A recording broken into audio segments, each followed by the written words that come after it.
तो दोस्तों नमस्कार। पाठशाला क्लास धौलपुर में आप सभी का स्वागत है। चलिए आज हम यूपी पुलिस के लिए हिंदी पर चर्चा करते हैं। आज का टॉपिक अपना पहला वर्णमाला। चलिए देखते हैं। इससे पहले हमने कल पाठ्यक्रम पर पूरी संपूर्ण विश्लेषण जानकारी की थी। चलिए आज हम टॉपिक है वर्णमाला। वर्णमाला कहते हैं। सबसे पहले इसमें पूछे कि भाषा की सबसे छोटी इकाई कौन सी है। भाषा की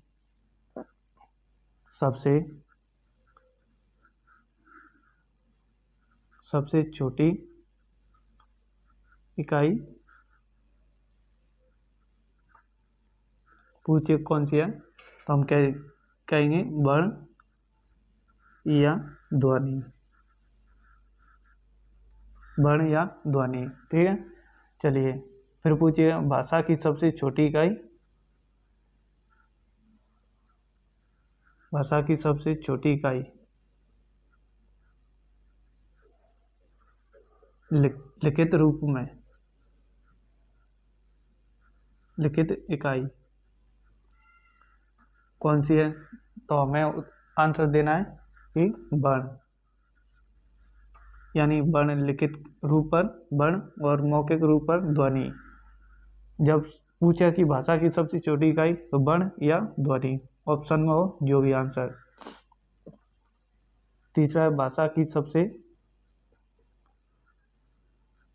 छोटी मौखिक इकाई। मौखिक इकाई उत्तर देना है ध्वनि, ठीक है। फिर पूछे कि भाषा की सबसे छोटी इकाई सार्थक रूप में, सार्थक इकाई यानी सार्थक, इसका अर्थ निकलना चाहिए, तो वह है शब्द, ठीक है। कौन सी है भाषा की सबसे छोटी सार्थक इकाई, पूछे शब्द। भाषा की सबसे छोटी इकाई वर्ण या ध्वनि। भाषा की सबसे छोटी इकाई लिखित रूप में तो वर्ण। भाषा की सबसे छोटी इकाई मौखिक इकाई ध्वनि। भाषा की सबसे छोटी इकाई सार्थक इकाई कौन से शब्द, ठीक है। ये चार प्रश्न हैं जो भी आगे पीछे घूमकर आते हैं। चलिए अब हम चर्चा करें वर्ण पर, यानी वर्ण के कितने प्रकार होते हैं, वर्ण कितने भागों में बटा हुआ है। देखिए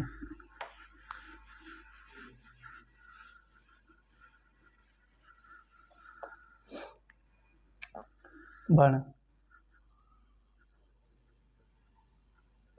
वर्ण के भेद। पहला है स्वर, दूसरा है व्यंजन। वर्ण यानी दो भागों में बटा हुआ है, स्वर और व्यंजन। स्वर कैसे कहेंगे, जो अपने स्वतंत्र रूप से बोले जाए, किसी की सहायता से ना बोलकर स्वतंत्र रूप से बोले जाए, वह स्वर कहलाएंगे। यानी कि जो स्वतंत्र रूप से बोले जाए वह स्वर कहलाते हैं, ठीक है। स्वर में कौन कौन आते हैं, जैसे छोटा, बड़ा, छोटी ई, बड़ी, छोटो ऊ, बड़ो ऊ, ऋषि ऋषि, छोटी ए, बड़ी ए, छोटो ऊ, बड़ो ऊ, ठीक है। और छोटी अंग और बड़ी अंग ये स्वर में शामिल नहीं होते हैं, ठीक है। यानी स्वर में कितने आते हैं, 1 2 3 4 5 6 7 8 9 10 11, ठीक है। स्वर 11 होते हैं। छोटी अंग और बड़ी अंग स्वर में शामिल नहीं होते हैं। इन्हें हम अयोग वाहक के नाम से जाना जाता है। अयोग वाहक कहते हैं इन दोनों को, ठीक है। छोटी अंग को अनुस्वार कहा जाता है, बड़ी अंग को विसर्ग के रूप में जाना जाता है। ठीक है, विसर्ग। चलिए अब हम व्यंजन को देखेंगे। यानी व्यंजन जो किसी की सहायता से बोले जाते हैं वे व्यंजन कहलाते हैं। यानी स्वर तो स्वतंत्र रूप से बोले जाते हैं, स्वर कहलाते हैं। व्यंजन जो स्वरों की सहायता से बोले जाते हैं वे व्यंजन कहलाते हैं। यानी कि जो स्वरों की सहायता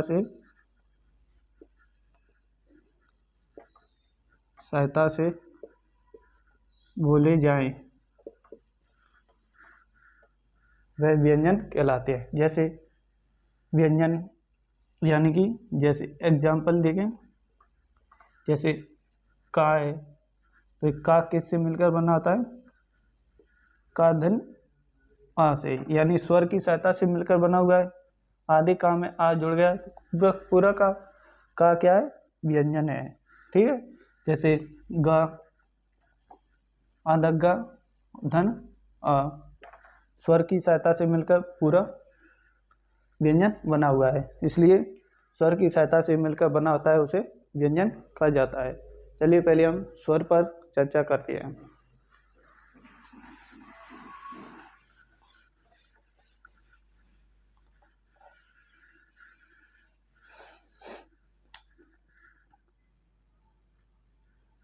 स्वर,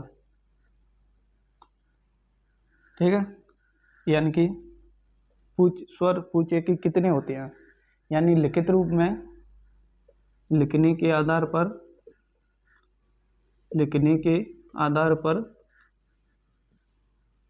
स्वरों की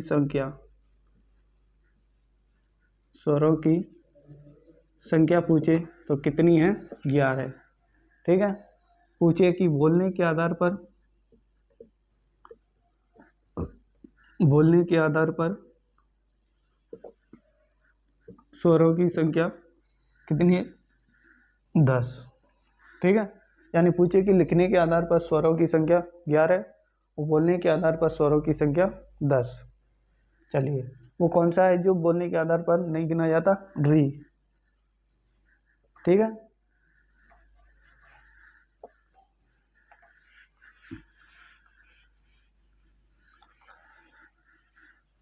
अब देखें यानी स्वर के प्रकार। स्वर के प्रकार,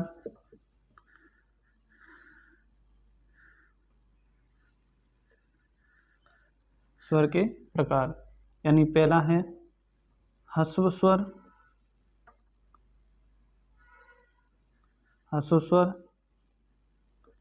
इसे ही मूल स्वर, इसे ही लघुत्तम लघु स्वर, इसे ही एकमात्र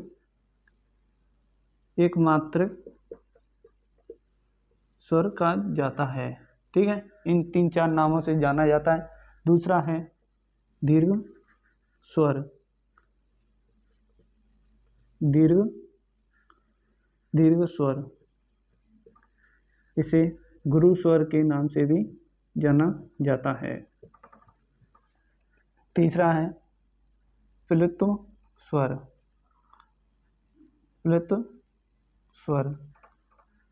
ठीक है, धीर स्वर। स्वर के प्रकार यानी अश्व स्वर, धीर स्वर और प्लुत्व स्वर। यानी अश्व स्वर कौन से होते हैं?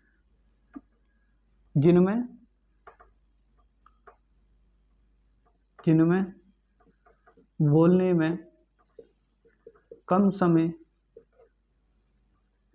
समय लगे वे ह्रस्व स्वर कहलाते हैं। जैसे एग्जाम्पल कौन कौन से हैं इसमें? छोटा, छोटी, छोटा ऊ, ऋषि, ऋषि। ठीक है, यानी इसमें ये कितने आते हैं? ह्रस्व स्वर कितने हैं? 4। आपसे पूछा जा सकता है कि ह्रस्व स्वर कितने होते हैं? 4। कौन कौन से? छोटा, छोटी, छोटा ऊ, ऋषि, ऋषि। धीर स्वर यानी जिनमें ह्रस्व स्वर से दुगना समय लगे वह दीर्घ स्वर कहलाते हैं। ठीक है, यानी इसमें कौन कौन से हैं, जैसे बड़ा, बड़ी, बड़ऊ, छोटिए, बड़िए, छोटो, बड़ा ओ। ठीक है, ये कितनी है, 7। यानी आपसे पूछा जाए कि दीर्घ स्वरों की संख्या कितनी होती है, 7 होती है। यानी अश्व स्वर 4, दीर्घ स्वर 7। ठीक है, चलिए तीसरा है प्लुत स्वर, जिनमें अश्व स्वर से तिगुना समय लगे, यानी 3 गुना समय लगे, बोलने में 3 गुना समय लगे, यानी इससे 3 गुना समय लगे, वह प्लुत स्वर कहलाते हैं। जैसे ओम,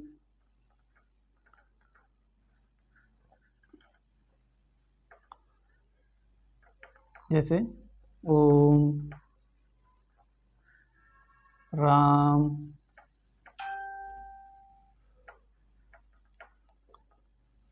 ठीक है, यानी बोलने में 3 गुना समय लगे अश्व स्वर की तुलना में, इसमें 2 गुना समय लगे, वह दीर्घ स्वर कहलाते हैं। चलिए और प्रकार देखते हैं, स्वर के प्रकार।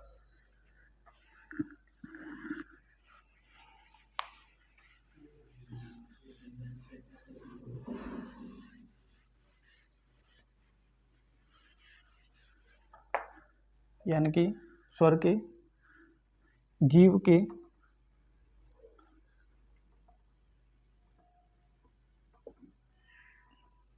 के आधार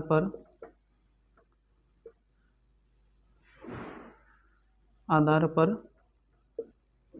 स्वर, ठीक है, कितने होते हैं, 3। यानी अग्र स्वर,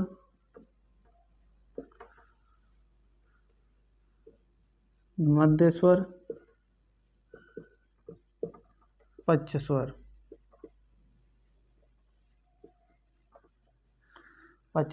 अग्र स्वर में जैसे यानी कि जीव के आधार पर, यानी अग्र स्वर, मध्य स्वर और पच्च स्वर। ठीक है, यानी अग्र स्वर में कौन कौन से हैं, जैसे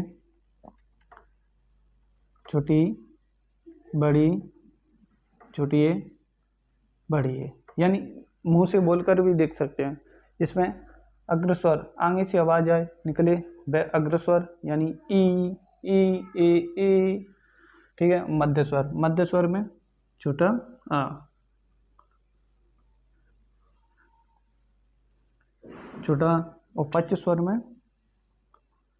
बड़ा, छोटा ऊ, बड़ा ऊ, छोटा ऊ, बड़ा ऊ।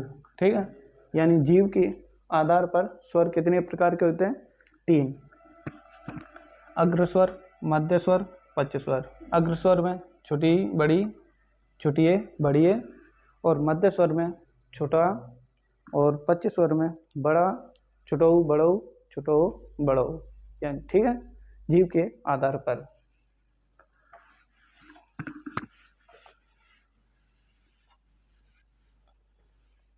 अब दूसरा, यानी कि मुख के आधार पर,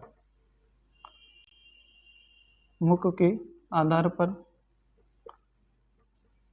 स्वर, आधार पर स्वर के प्रकार, स्वर। ठीक है, मुख के आधार पर कितने होते हैं, 4 प्रकार के होते हैं।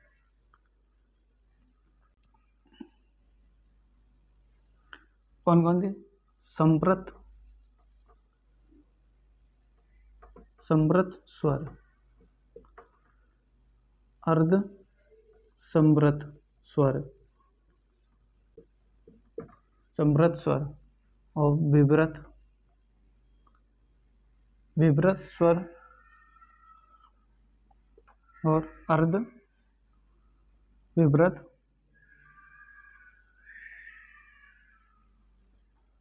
स्वर। ठीक है, यानी कि मुख के आधार पर कितने, चार प्रकार के होते हैं। समृत स्वर, अर्ध समृत, विव्रत, अर्ध विम्रत। यानी समृत स्वर में कौन कौन से आते हैं, और अर्ध समृत में, और विम्रत में, और अर्ध विम्रत में कौन कौन से स्वर आते हैं देखिए। समृत में यानी इसकी ट्रिक से सुई, सुई यानी सा से समृत, ऊ से छोटो बड़ो ऊ, ई से छोटी ई और बड़ी ई।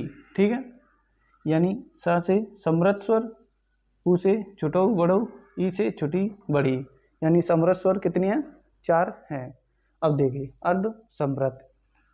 अर्ध समृत की ट्रिक है यानी सुई, दूसरा बोला ओए यानी छोटो और बड़ी ए। ठीक है, अर्ध समृत में छोटो बड़ी ए, और विव्रत में बड़ा आ। यानी अर्ध समृत, समृत मतलब क्या होता है, यानी मुख बंद हो,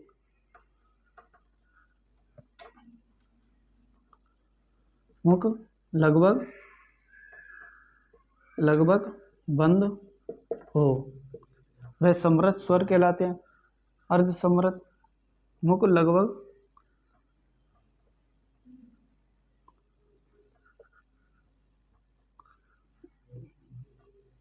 मुख बंद बंद हो। ठीक है,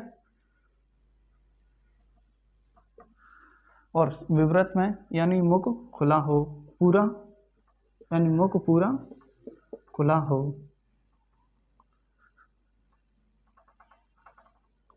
खुला हो। ठीक है, यानी पूरा मुख खुला हो वह विव्रत कहलाता है। यानी बोलकर भी देखिए तो क्या है, मुख विव्रत स्वर। यानी अर्ध विव्रत में यानी लगभग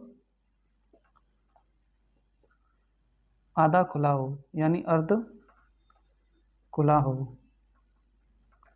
ठीक है, कौन कौन से आते हैं इसमें, यानी इसमें समृत स्वर में सुई ओई ट्रिक है, इसे विव्रत किए यानी यहाँ आ गया छोटा छोटी ए बड़ो ओ। ठीक है, यानी अर्ध विव्रत में कौन कौन, छोटा छोटी ए बड़ो ओ। चलिए मुख के आधार पर हो गए। अब देखते हैं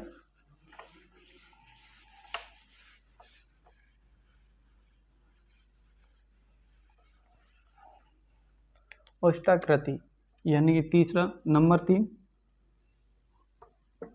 ओष्ठाकृति के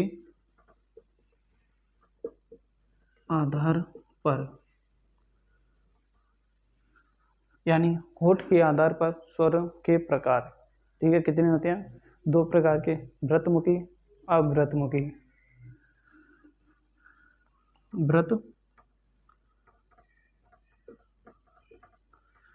व्रतमुखी और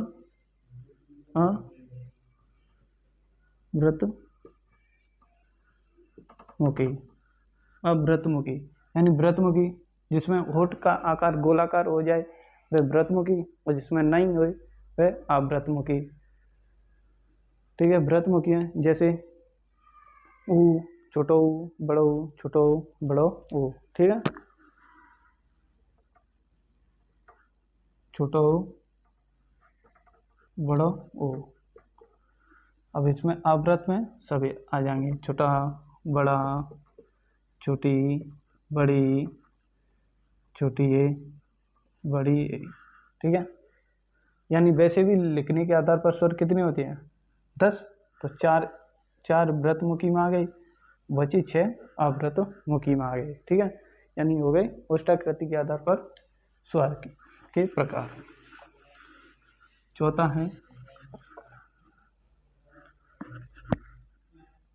यानी जाति के आधार पर स्वर के प्रकार। जाति के आधार पर स्वर 2 प्रकार के होते हैं, सजातीय, सजातीय और विजातीय यानी सजातीय और विजातीय यानी सजाती का मतलब जो स्वतंत्र बोले जाते हैं, जैसे किसी की सहायता से ना बोलकर स्वतंत्र बोले जाएं, वह सजाती है। जो किसी की सहायता से मिलकर बने हुए शब्दों को विजाती है। ठीक है, जैसे इधर आए छोटा, बड़ा, छोटी, बड़ी, छोटऊ, बड़ऊ। अब विजाती है, देखो इधर छोटिए, बड़िए, छोटो, बड़ो ओ, क्योंकि ये छोटिए, छोटा, धन ई, इन दोनों से मिलकर छोटिए बनी होती है। अब ये बड़िए, छोटा, छोटी ए से मिलकर बनी, छोटा और छोटी ए से मिलकर बना होता है बड़ी ए। ठीक है, अब छोटा प्लस छोटऊ से मिलकर बना होता है छोटो, बड़ो, छोटा और छोटो से मिलकर बड़ो वो बना होता है। ठीक है, ये हमारे स्वर हो गए। सभी प्रकार से हमने देखे स्वर, यानी जाति के आधार पर, गोष्ठाकृति के आधार पर और मुख के आधार पर और जीवा के आधार पर स्वरों के प्रकार देखे। चलिए देखते हैं, आज हम इतनी क्लास को यहीं पर समाप्त करते हैं और कल हम इसका सेकंड भाग लाएंगे। जो भी भाई बहन नया जुड़ा हो वो चैनल को सब्सक्राइब करें और शेयर करें।